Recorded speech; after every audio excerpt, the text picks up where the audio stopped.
What's up guys, Mr. SLIN here with another video discussing competitive 6v6 TF2.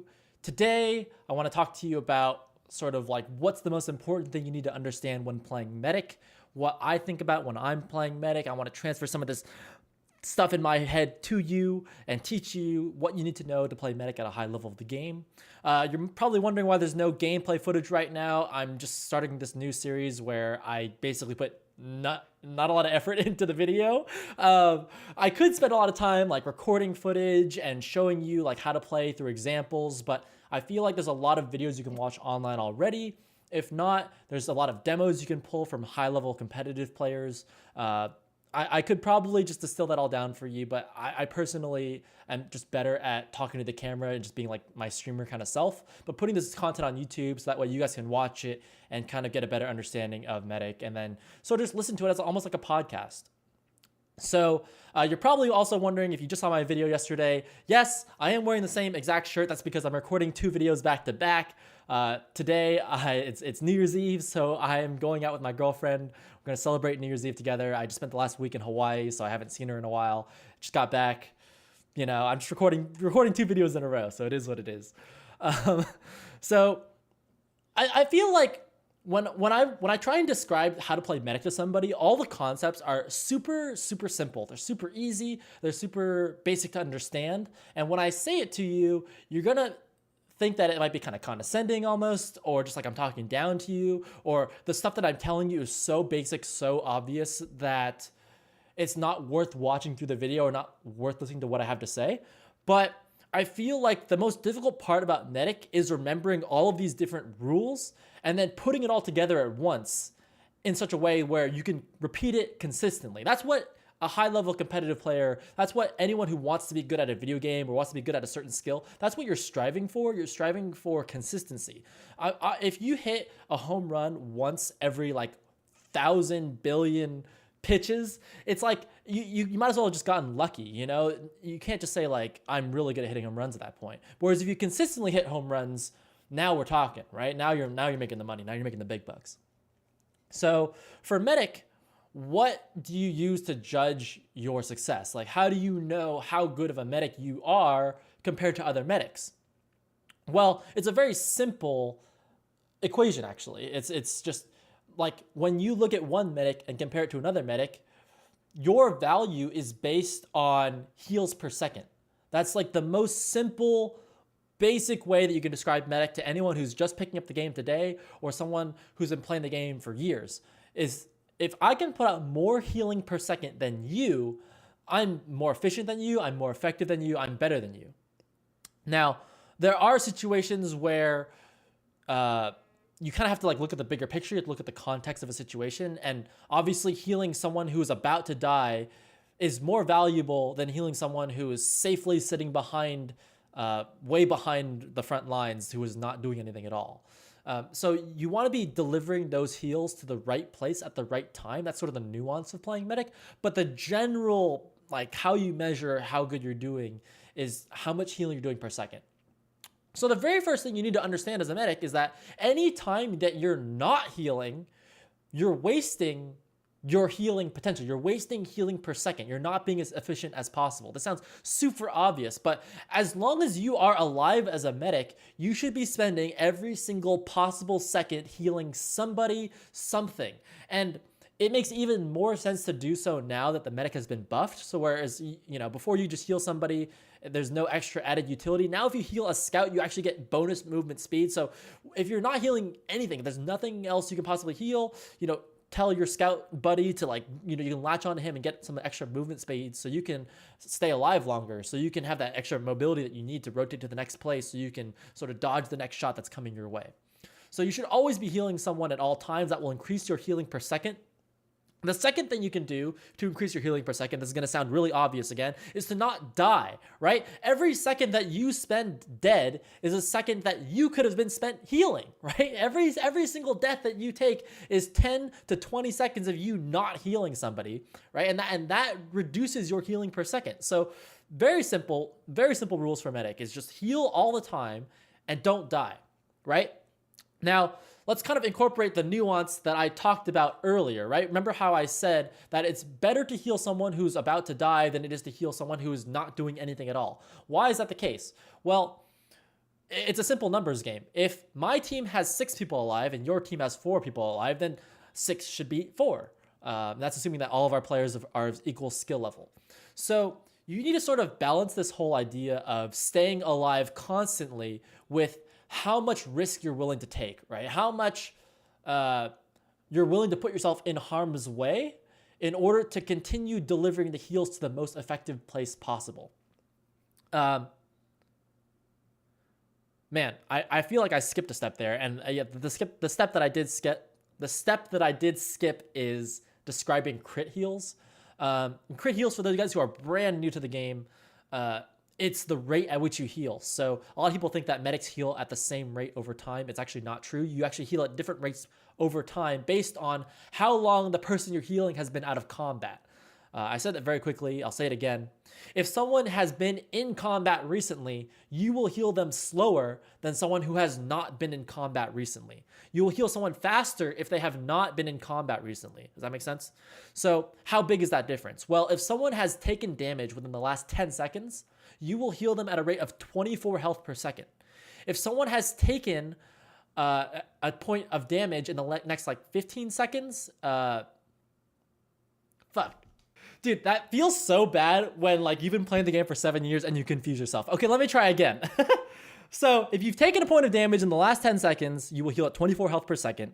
If the person has not taken damage in the last 10 seconds, then you will heal them at 48 health per second. So you will heal someone twice as quickly if they haven't taken damage in the last 10 seconds. And if they haven't taken damage in the last 15 seconds, it will be 72 health per second.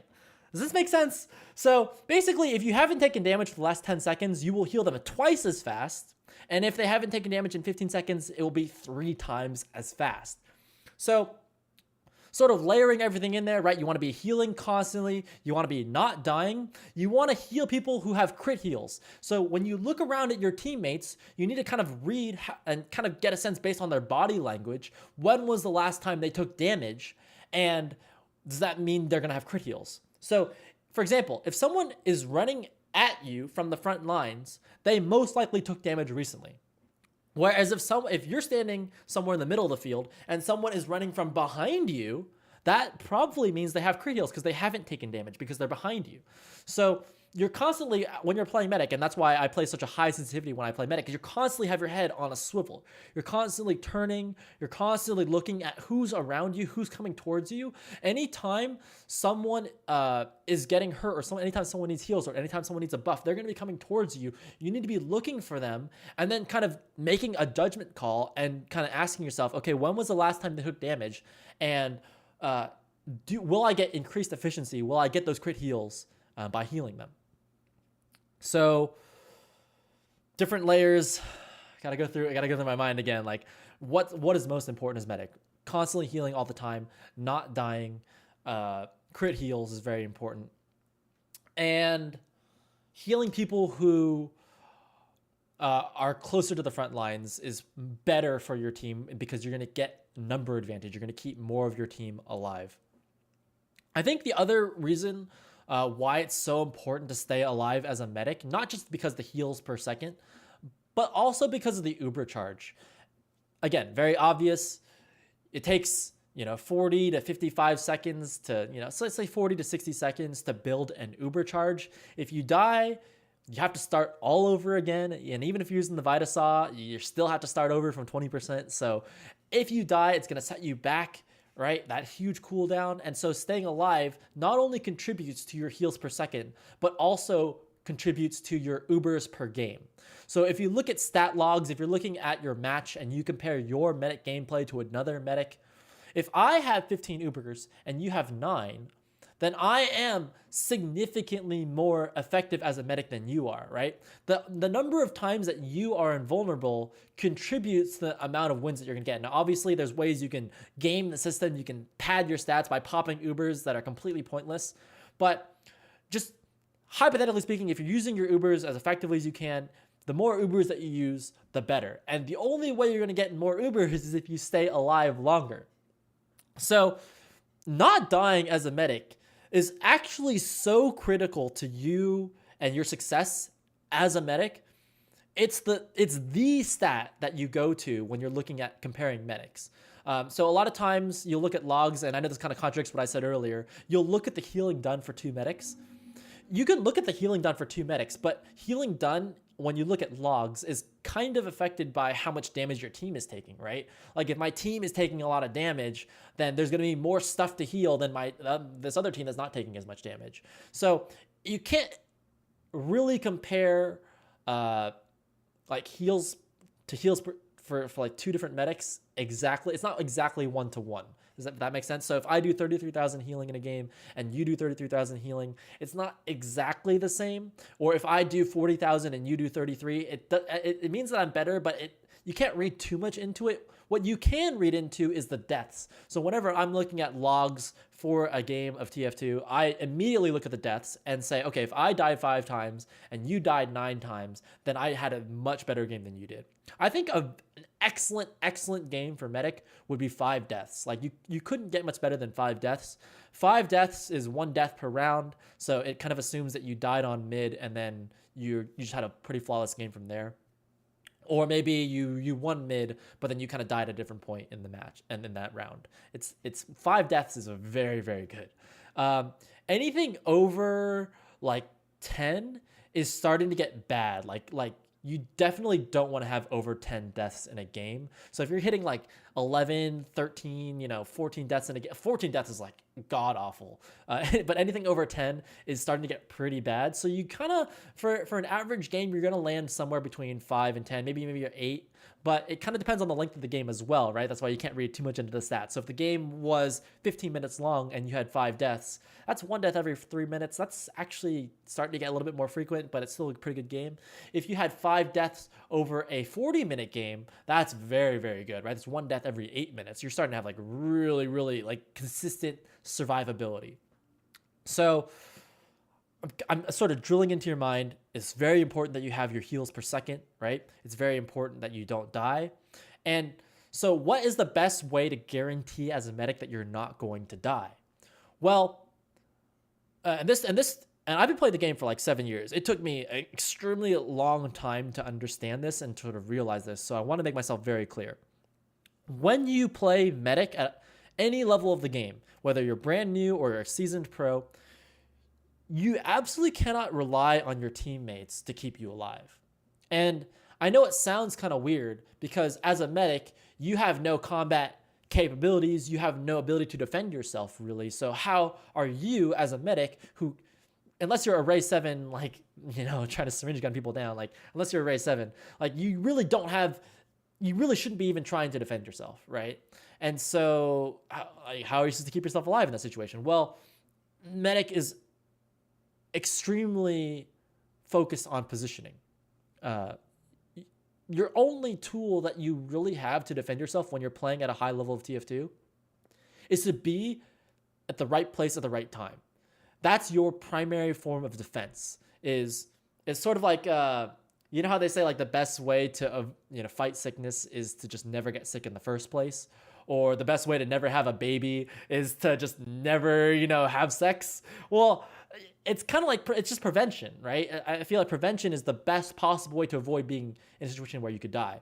You should never be like in a situation where it's like, oh, I'm surrounded by 10 people. How do I get out of the situation? I have to hit this really sick rocket surf and just fly like out of there. Like, you should never have to put yourself in that situation, right?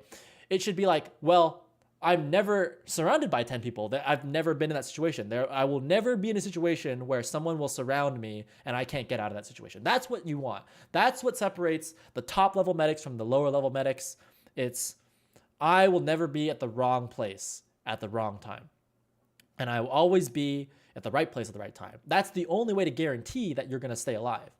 And so when you're playing medic, I kind of describe the gameplay as like one of those rides at Disneyland. If you've ever been on the Buzz Lightyear ride at Disneyland, you know what I'm talking about. There's like this ride, and you're in this like cart that kind of just moves along a track, and you can't control the track. You're just on this track. You're moving on the track, but you can turn the car, and then you shoot from the car. You can like constantly turn the car. I'll put some footage up there if I have it, but you're constantly turning the car and you're just stuck on this track. That's how you kind of need to view your medic gameplay, is that you're going to go where you're going to go no matter what. And if someone wants to get healed, they got to come to you. You can turn, you're on this track. You can turn as much as you'd like, but you got to put yourself in the right place at the right time. And if someone wants to get healed, they got to come to you. And it took me like 7 years to figure that out. It took me a ridiculously long amount of time to understand the dot medic, because I used to be the kind of player who would blame his teammates for his deaths, who would be like, why didn't that scout kill that guy and prevent me from dying, right? Why my teammates should have done a better job of denying that bombing soldier. My teammates should have done a better job of deflecting that guy or clearing those stickies. Maybe clearing the stickies is something you can't really help, but it actually is something you can help by simply delaying yourself further until the stickies have been cleared. That's just, there's certain basic things that you can do to just avoid dying. And the only way to really guarantee, especially for those of you players who play pickup games, who play those pugs, if you're playing with random strangers that you cannot trust, like that you're not your teammates, and you just cannot put your fate, your death in their hands. Really, your death is all your fault. And so every time you die, you really should be sort of asking yourself, like, why did I die? And how do I avoid that from happening again?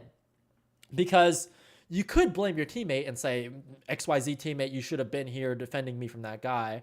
Or you could have said, actually, if I rewind maybe 10 to 15 seconds back in time, I could have just not been there, right? Like how, and then sort of now you're kind of playing detective. You're asking yourself, okay, well, how would I have known that I should not have been there? Like what kind of clues would have been given to me to tip me off, to sort of signal to me that I should not have been there?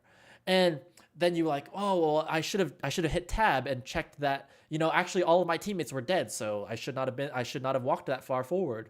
Or, if I'd done a better job 20 seconds ago of keeping track of the Ubers, I would understand that he has 100% Uber and I only have 60%. So he's about to push into me. So I should not have been there. Right. And so you're kind of just understanding, like, over time that you need to pick up on these clues. And if you're constantly blaming other people for your deaths, you're never going to be able to learn how to pick up on those clues. So you just need to sort of, again, rewind a little bit and just ask yourself, why did I die? And how could I position myself differently to avoid that in the future? I have seen medics at a very high level of the game, like Shade, for example, who intentionally put themselves in dangerous situations to kind of skirt the line between what's safe and what's not. Just for fun, honestly. Sometimes I feel like Shade last season just got really bored a lot, so like he would just put himself in dangerous way just because he got bored, and just to test his sort of limits and to see like if he would die if he put himself out there. But when you watch a medic playing very seriously, when you're watching them play very properly, when you're watching them trying their hardest, they don't throw themselves in harm's way just willy-nilly like that. I think if you need to do that in order to clutch around, like either you're going for a cap to win the game, or you're stepping on a defending cap to prevent yourself from losing the game, or maybe you throw yourself in front of a player and eat a rocket just to take some damage off of him. These are kind of like super high level things that you can do to get a little bit of an edge. But for the most part, like for anyone watching this video, if you want to get to like a top 10 medic in like not only North America, but in the world, if you want to just be a top 10 medic in the world, it would be enough for you to simply just heal all the time, watch where you're putting your feet, watch your positioning, and pay attention to those clues, right? Pay attention to those clues that are telling you what could be attacking you, where your next death is going to happen. And then crit heals. As long as you focus on those like 4 things, you're golden, dude. Like you don't even need to worry about hitting perfect rocket surfs or hitting really sick crossbows. If you could just focus on those 4 skills, you will be better than 99.9% of medics. And all these things sound super simple, right? I know brand new players that understand crit heals. I know brand new players that understand you're not supposed to die. And I know brand new players that know that you're supposed to be healing all the time. But it's just very difficult to implement all those things together and then be super consistent so that you can beat players at a higher level, because higher level players will think one step ahead of you. They're going to, when you try and back up, throw the rocket behind you and stop you from backing up. They're going to flank you when you're not paying attention to it. They're going to find ways to overtake your players and then take you down as well. So you just have to be one step ahead, like, constantly. It's a constant mind game. It's constant positioning. Because if you're too far away from the combat, you're not very effective. And if you're too close to combat, you're dead and completely not effective. So it's just about finding a balance to where you're putting your heals in the right place. You don't want to be spending your entire time healing the back line of players. There's this kind of low-level mentality that's like, if let's say this is the front line and this is the back line. Well, if I heal the back line of players, I can push them up to the front line. It doesn't really work that way. People might be in the back line for a number of reasons. Maybe they're setting up a sentry, maybe they're sniping, maybe they're reloading and they're not ready to go back into battle yet, or maybe they're picking up ammo or looking for something else. Like there's a lot of different reasons why they're not going to be in the front line. But the players who are in the front line are there for a reason. They're there because they want to get a kill. They're there because they want to engage in combat. So you should be trying to put your heals up there without putting yourself at risk, right? I think that's the key to playing medic. That if you can understand those concepts, those core concepts, it will take you very, very far in this game.